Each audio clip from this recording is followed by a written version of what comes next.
Hey everybody, this is Vince Miller. Thank you so much for joining me for our devotional. Today we're in Job chapter 9, verse 33. It reads like this: "There is no arbiter between us who might lay his hand on us both."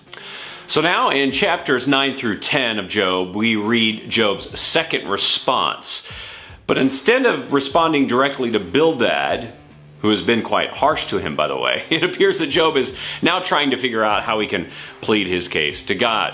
And these two chapters are very poetic and may appear worshipful, but it has these subtle undertones of what we might call righteous indignation. Job is essentially weighing the greatness of God against the smallness of creation and the smallness of his own life. Thus, as he speaks, he begins to make himself a little too big and God a little too small. Because here's what he wants. He wants a courtroom meeting with God because he's looking to justify himself. And this is a dangerous move. You know, I discovered a long time ago that self-justification is often my first line of defense when I feel cornered. I turn to self-justification to preserve my position when others put me to the test.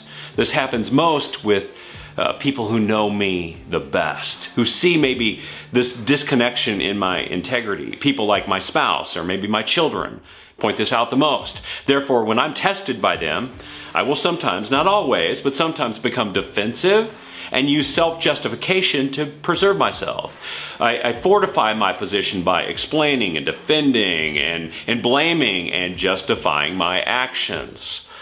But let's remember here that Job has done nothing wrong in this context to be deserving of this suffering.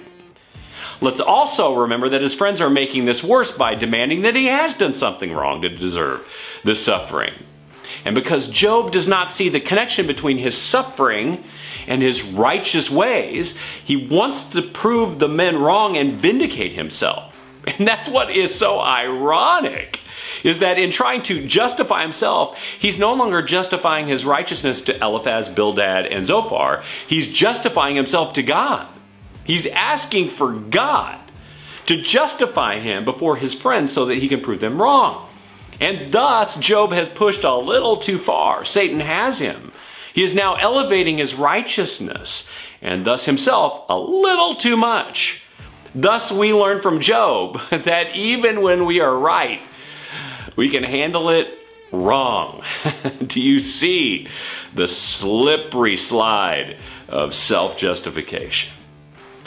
You know, we all have moments like this. Moments we feel cornered, or we feel trapped, or we feel overwhelmed, and thus we end up relying too much on ourselves and not enough on God. We self-preserve, using self-justification as a weapon because we trust ourselves and our own understanding more than we trust God.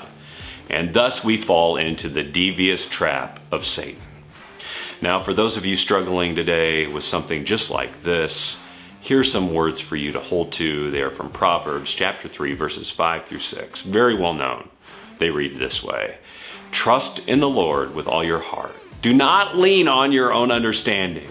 In all your ways, acknowledge him, and he will make straight your paths." Guys, thanks so much for joining me today. If you love this devotional, share it with others, hit subscribe below, and I'll see you right back here again tomorrow.